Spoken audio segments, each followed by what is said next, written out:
안녕하세요. 예수를 따르는 제자가 갖추어야 할 조건들을 교훈하셨습니다. 오늘 본문은 누가복음 14장 25절에서 35절입니다. 25절, 26절. 큰 무리가 예수와 함께 길을 가고 있었는데 예수께서 뒤돌아서서 그들에게 말씀하셨습니다. 누구든지 내게 오면서 자기 부모와 아내와 자식과 형제 혹은 자매와 자기 생명일지라도 나보다 더 사랑하면 내 제자가 될 수 없다. 제자가 되기 위해 포기해야 하는 것들은 앞 단락에서 잔치 초대에 응하지 않았던 사람들이 내세웠던 이유 중에 하나입니다. 개역 성경에 미워하다라고 표현된 것은 덜 사랑한다는 세머적인 표현입니다. 논점을 강조하기 위한 과장 기법입니다.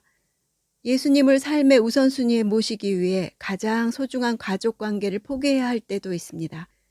지금도 이슬람 가정에서도 그렇듯 1세기 유대인 가정에서는 예수님을 사랑하기로 결정한다는 것이 가족에게 버림을 받을 수도 있음을 의미한 것입니다. 27절. 누구든지 자기 십자가를 지지 않고 나를 따르는 사람은 내 제자가 될 수 없다. 십자가는 당시 최고로 잔혹한 형벌의 방법이었습니다. 십자가는 죽음과 고통과 수치를 의미했습니다. 예수님의 청중은 십자가를 진다는 것이 무엇을 의미하는지 잘 알았습니다. 제자가 됨으로써 사람들의 조롱을 받고 죽음과 고통을 각오하고 따르는 것을 의미합니다.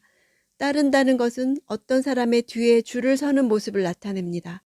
피상적으로 제자도를 이해하고 있는 무리들에게 더 구체적으로 헌신을 하든지 아니면 돌아가라고 권하신 것입니다. 28절. 너희 중 어떤 사람이 탑을 세우려 한다고 하자.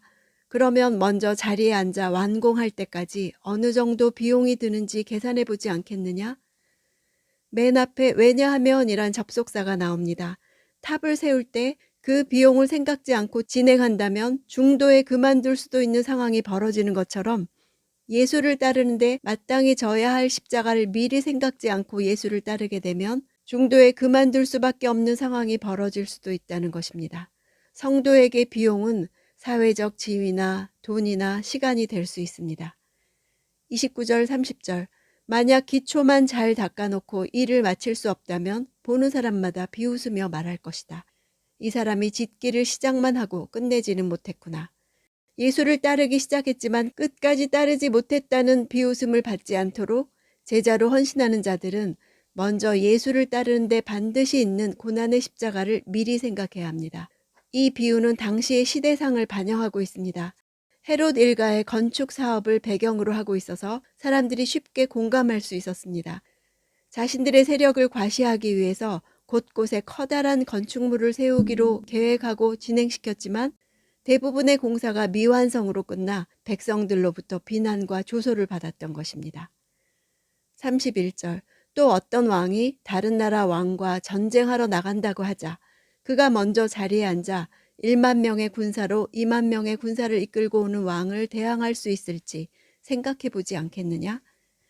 제자란 그리스도의 군사로서 앞으로 무수한 적들과 싸워야 하는 어려운 상황이 기다리고 있는 자들로서 이런 상황에 처했을 때 패배하지 않기 위해서 어떻게 할 것인지 심사숙고한 후 영적 전쟁에 임하라는 것입니다. 이 비유 역시 헤롯 안디바의 상황을 반영한 것입니다. 동생 빌립의 아내였던 헤로디아와 결혼하기 위해서 과거에 정략적으로 결혼했던 아라비아 왕의 딸이었던 첫 번째 부인과 이혼했습니다. 이에 심한 모욕을 느낀 아라비아 왕은 헤롯과 전쟁했고 그는 크게 패해 수치를 당했습니다. 따라서 예수로부터 이 비유를 듣던 당시 사람들은 헤롯 안디바의 어리석음을 자연스럽게 떠올리고 이 비유에 깊이 공감했을 것입니다. 32절. 만약 승산이 없다면 그가 아직 멀리 있을 때 사신을 보내 화친을 청할 것이다. 아직 전쟁이 시작하기 전의 상황을 비유하듯 아직 예수의 제자로서 헌신하기 이전의 상황을 상징합니다. 예수의 제자로 헌신하여 이런 전쟁을 할 것인지 아니면 포기할 것인지 생각해 보라는 것입니다. 예수께서 이 비유를 주시는 목적은 무리들이 자신을 떠나가도록 하기 위한 것이 아니라 오히려 강한 도전 정신과 분명하고도 확고한 제자도를 가지고 자신을 따르도록 독려하기 위한 것입니다. 34절. 소금은 좋은 것이다. 그러나 소금이 짠맛을 잃으면 무엇으로 다시 짜게 하겠느냐.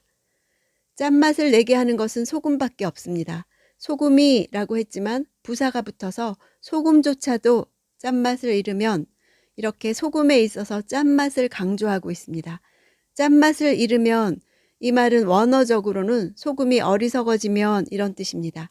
비용을 계산하지 않고 시작한 사람을 어리석다 한 것처럼 소금이 짠맛을 잃는 것도 어리석어지는 것이란 뜻입니다. 소금의 짠맛이 소금의 본질적 특성인 것처럼 자기 포기는 제자의 본질적 특성입니다. 제자에게 그런 헌신이 없다면 짠맛 잃은 소금과 같습니다. 많은 그리스도인들이 세상과 타협하며 짠맛을 잃고 제자로서의 삶을 살지 못하고 있습니다.